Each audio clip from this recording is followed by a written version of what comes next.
Hey, what's up everybody, Nexel here. Today we are playing Kingdom Hearts Union Cross, and I'm going to go over some tips and some strategies on how to beat the Nightmare Chirithy that is part of the Keyblade War Part 2 event.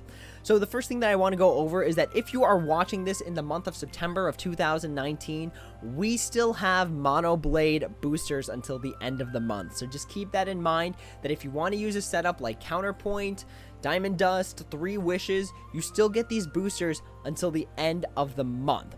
So if you want to make it easier on yourself, even though the quest lasts pretty much forever, you want to do it in September if you have the potential to be able to do so, because these boosters can make it a lot easier because you're doing a lot more damage to the enemy. However, even if you don't have the boosters, we do have quite a few setups that are able to pass it without the need of boosters. So we'll be doing one of those a little bit later. Alright, so let's go ahead and into this enemy's description, which is quite a truckload of stuff to pay attention to. So looking in this corner up here, the first thing that you notice is that it reflects 10% of power-based damage. So without any special tricks or anything like that, if you plan on using a medal like Kingdom Hearts 3 Kyrie A, or Supernova Plus Era, or Supernova Plus Aced, it's going to reflect 10% of that damage back to you, and based on how hard your medal is hitting, it's essentially going to knock you out. So there's a few ways to get around this. The first one is that you put that power medal in a slot that is not power based. So for example, if you put a Kyrie here instead of this Blitzform Sora, she'd be on a speed metal slot and her strength would not be as high. And remember that in order to deal damage to the enemy, your strength has to be higher than their defense. If their defense is higher than your strength, your medal's only doing 1 damage, and reflecting 1 damage back to you is essentially nothing. It's nothing to be concerned about.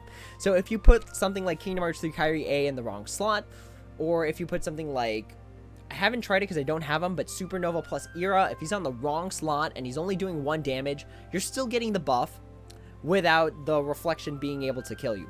So just keep that in mind. That 10% reflection can be very significant if you're not using the right strategies. Another strategy that you can use is converting that power medal into a different attribute. So that's what's going on here. This Blitzform Sora is able to convert the next medal into a speed medal. Now, there's a few other options that we have in terms of converting from one attribute to the next.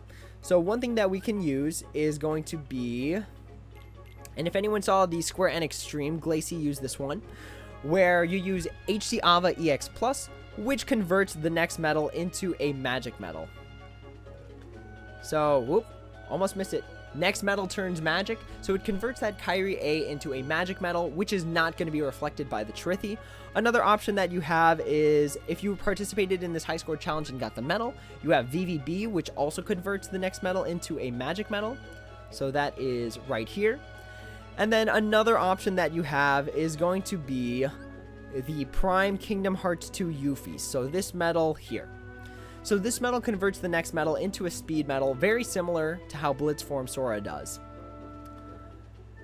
So that gets around that 10% reflection. So you can use it also on like Era or on Aced. So that's one way of getting around that problem, is by changing the attribute of the medal so that it's no longer power. If it's not going to be power, then it's not going to be reflected to you, and you won't get hit and potentially knocked out. All right. So those are the 2 ways. Again, put it in the wrong slot, or to convert the attribute. So those are 2 ways of getting around that 10% reflection.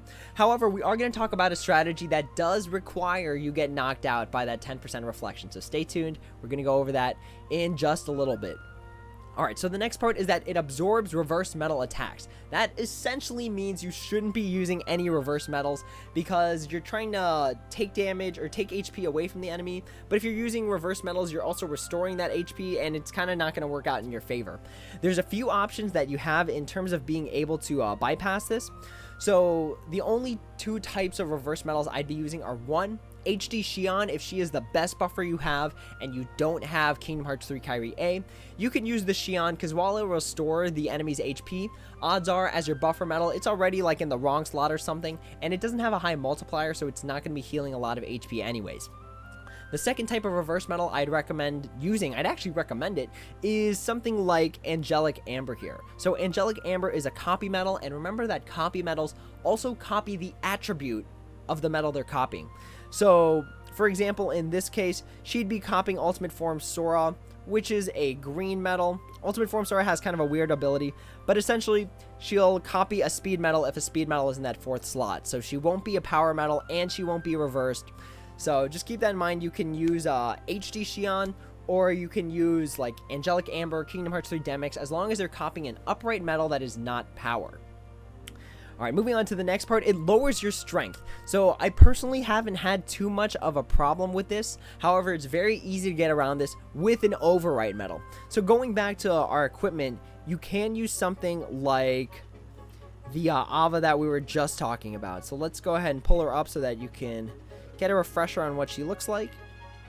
So this Ava, because this Ava also has overwrite. And remember that overwrite, it doesn't matter how low your strength is or how high the enemy's defense is.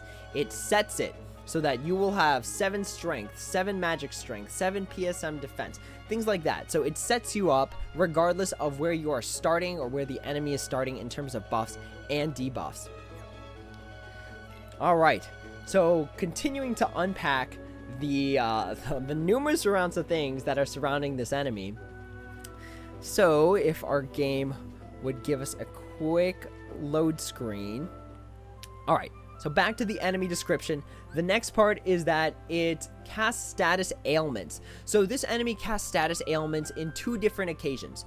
Number 1, if you get to the enemy's turn number 2, so let's say you go through your rotation, it attacks you once, then you go through your rotation again, it attacks you a second time. That second time is going to proc an attack that both paralyzes you and hits you with poison.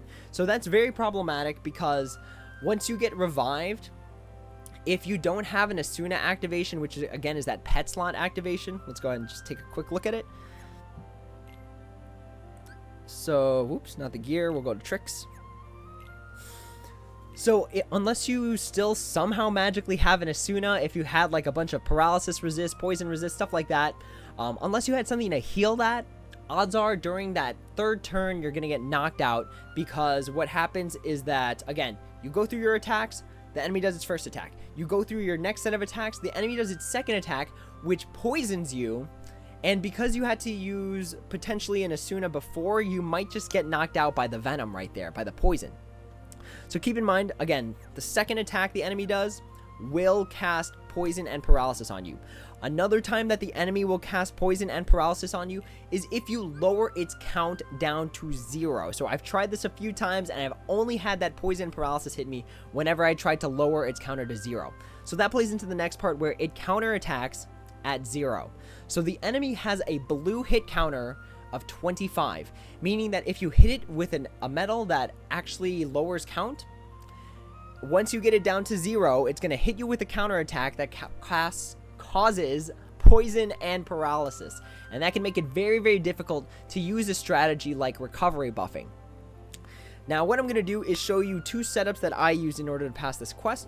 This is the first one here, and we used this Ava here. So essentially the strategy behind this setup was just to run over the enemy, just to plow over them with as much damage as we can possibly fix out. So let's go ahead and we'll just play through it. Alright, so you can see all of the things that this enemy has kicking for it right off the bat. It's got defense buffs, it's got a blue counter, it's got reverse metal absorption, it's got power reflection, it's got a lot of stuff. But again, this setup was strictly to run it over. Keep in mind that if you are doing this event, don't activate power-based supernovas, because that will still cause the enemy reflection to go off and potentially knock you out. Alright, so we're just going to play this out. Again, this is the setup that I used on stream yesterday when we were actually going through the event for the first time. Just a power-based, damage-based, knock them out kind of strategy. Alright, so that first attack went through. Again, no poison, no paralysis. But once we get to the second attack, it's going to poison and paralyze us. I was going to say paralysis us, and I was like, that's not English. Alright, so we're just going to play this out. We're at ×2 speed, so unfortunately we can't speed it up any more than it already is. Alright, so this is the attack. It casts both poison and paralysis on you. But if you have the Asuna, you should be able to get by. Alright, and that is going to be our power base, just a straight beat 'em up quest kind of strategy. Now the second strategy we're going to use is going to be heavily reliant on the idea that the enemy reflects 10% of power damage back to us. So we're going to be using essentially what is recovery buffing, just a different means of doing it.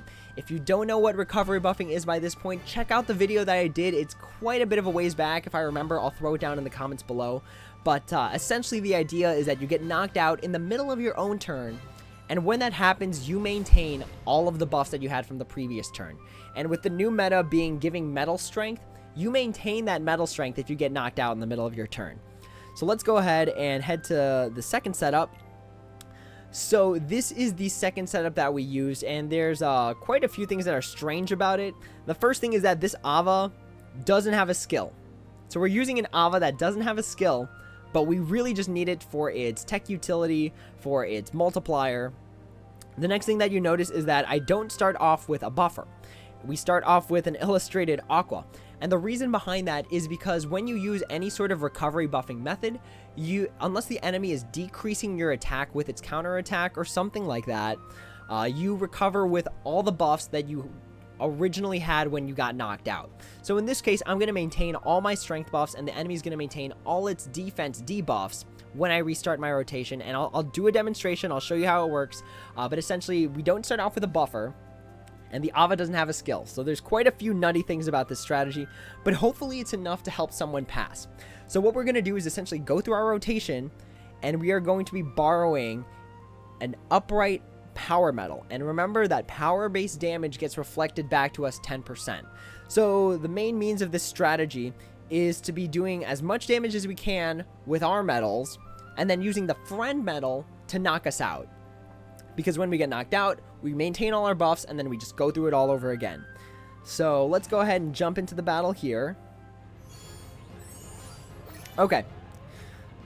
So we activate the Aqua, activate the Blitzform Sora, and obviously I'm not doing any damage because there aren't any buffs active right now. The Blitzform Sora changes the Kyrie to speed, so we're not getting hit with any sort of reflection. And then we have to cast one of our Supernova medals that gives us plus 280% special attack bonus extra. So now we're doing even more damage, and then we just play this part out.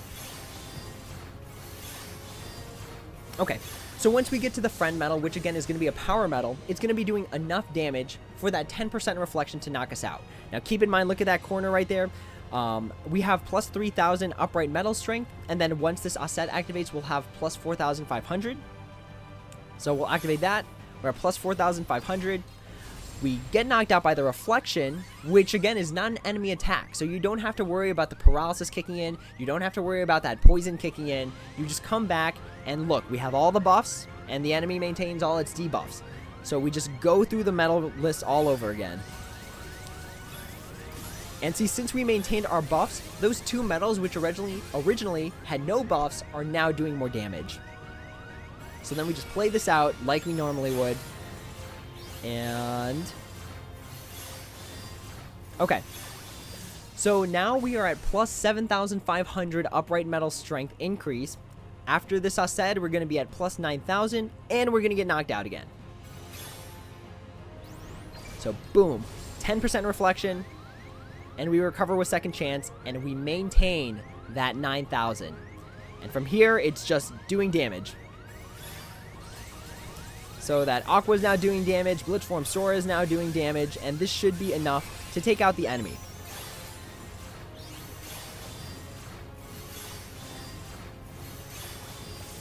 Alright. And there you go. There's a nice trick. Again, we didn't use boosters. We tried as minimal of a setup as we possibly could, because a lot of people have been telling me they don't have Ultimate Form Sora. So we essentially used a strategy that didn't have Ultimate Form Sora. So hopefully that really helps some people pass this quest. It is a story-based quest, so a lot of people want to pass it, see the cutscene. I did receive a heads up that you can turtle through the quest, but doing it through one of these two means, again, where you're either just plowing the enemy down, or you're using some sort of tricky recovery buffing in order to maintain your buffs. Doing this allows you to get the objectives, which are right here, complete within 3 turns for 7 gems. So Hopefully that's some free gems I was able to help someone get. If you have any problems with strategy, please let me know in the comments below. I'd be happy to help. Also, if you want, you can join the Discord. We have a specific tab for quest help where you can post pictures of your medals, pictures of your setups, and let us know what exactly is not working for you, and we can try our best as the Twilight Knights to help you figure out a setup that works. Alright, but with that being said, those are the 2 strategies where I go over how to defeat the Nightmare Chirithy. Again, I hope it really helps someone. As always, if there are any questions, comments, or concerns, feel free to drop them down in the comments below, and I'd be happy to answer when I have the time. But as always, everyone, until next time, take it easy.